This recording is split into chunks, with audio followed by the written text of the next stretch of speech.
Alright guys, lastly let's look at questions 5 and 6. So the first thing I want to do is write a function for this in terms of sine.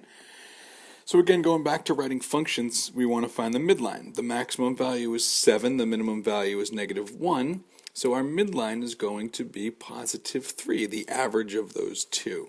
So we know that we're going to want to write y is equal to a sine b x minus h plus k, where our amplitude, our frequency, our horizontal shift, and our midline are all values. So we just found that our midline was 3. Now, from the midline, we go up 1, 2, 3, 4 to the maximum, and down 1, 2, 3, 4 to the minimum. So our amplitude is 4. The horizontal shift, midline, vertical, midline y-axis. We see one complete sine graph, so our horizontal shift, 0. The frequency, 2 pi divided by the length of the cycle. This cycle took 8 pi units to complete, so if this cycle takes 8 pi units to complete, 2 pi divided by 8 pi is 1/4. So our equation, y is equal to 4 sine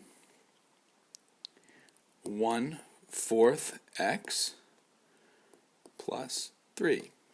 And now again, x minus 0 is just x, so we can leave it as just 1/4 x, not the quantity 1/4 x minus 0. Alright, now find all the values for which this periodic function will be equal to 5. So let's take this equation that we just found and set it equal to 5. So when will 4 times the sine of 1/4 x plus 3 be equal to 5? Whenever we solve a trigonometric equation, we want to get the trigonometric part by itself. So if we want to get this part by itself, the sine of 1/4 x is equal to, subtract 3 from both sides and divide by 4, and we get 1/2. Now to solve for the angle, 1/4 x is equal to the inverse sine of 1/2. 1/4 x is equal to, well, the inverse sine of a half, the calculator tells me is 5.524, and 1/4 of x is equal to 2.618. And we get that by taking, looking angles with the same sign, add up to pi, or have the same y value, so pi minus 0.524. Now to get x by itself, let's multiply both sides by 4. X is equal to 2.096, and x is equal to, after we multiply both sides by 4, 10.472. Now notice it said to find all the possible values. So if we want to find all of the possible values, we knew from this graph that this cycle takes 8 pi units. So we could add 8 pi as many times as we want to this solution, and 8 pi as many times as we want to that solution. And we'll keep getting solutions to the y values, or the x values that have a y value of 5.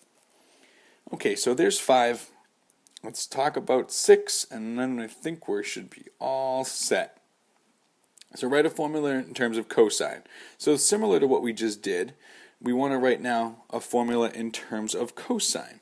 So y is equal to a times the cosine b x minus that horizontal shift plus the midline. Maximum value is -1, minimum value is -7. The y value that is between those two is -4. So let's make a list of important information. A, B, H, K, -3. Now our amplitude from this midline, well, the distance from -4 to -1 is 3, and the distance from -4 to -7 is 3. Horizontal shift. We're looking for cosine, so cosine starts up at the maximum. The first x value that we see, a maximum, is at pi over 2. So pi over 2.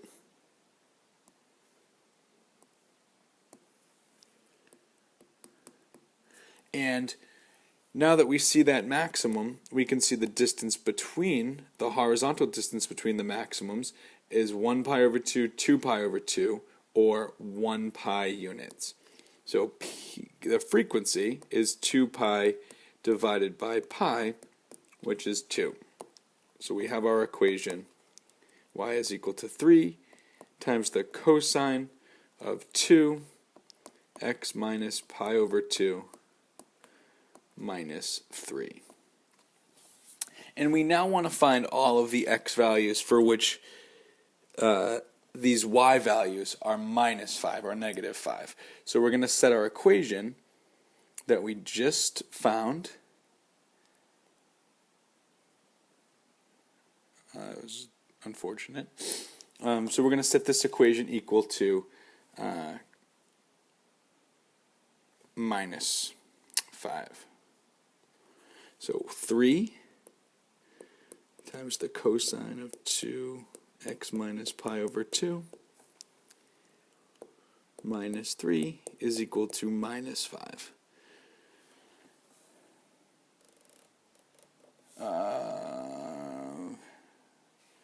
Did I mess something up here? I did. This was -4, so this is -4. And that makes this -4. There we go. Much better. So that vertical shift of the midline was -4. Okay. So let's add 4 to both sides, because whenever we solve a trigonometric equation, we want to get this by itself. So we're going to add 4 to both sides, divide both sides by 3, and we get that the cosine of 2x minus pi over 2 is equal to -1/3.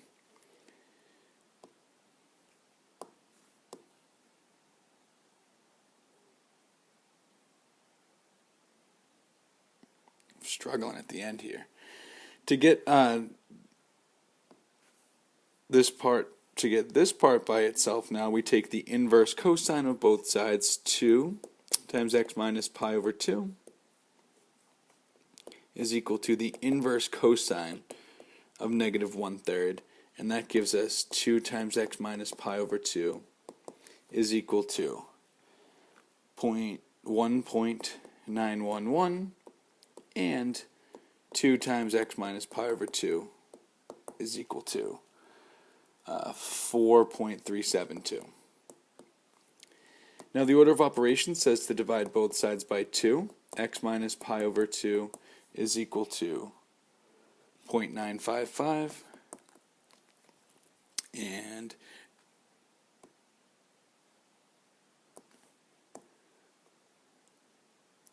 if we add pi over 2 to both sides,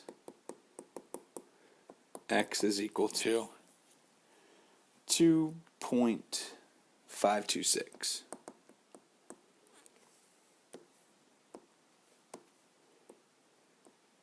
All right, almost there. Divide both sides by 2 is equal to 2.186. Add pi over 2 to both sides. X is equal to 3.757. But now we have to remember that we wanted to find all possible solutions. So the length of one cycle here was pi. So we can add pi as many times as we want to these guys. Let me clean that up there. So plus pi n. Okay, so there are all the solutions to that one. Okay, so really questions 5 and 6 are really, like, they're pretty much the same as 1 to 4, but they do a little bit of everything. So if you really know 5 and 6, you really should be able to do all of them. Let me know if you guys have any questions, and I can answer them.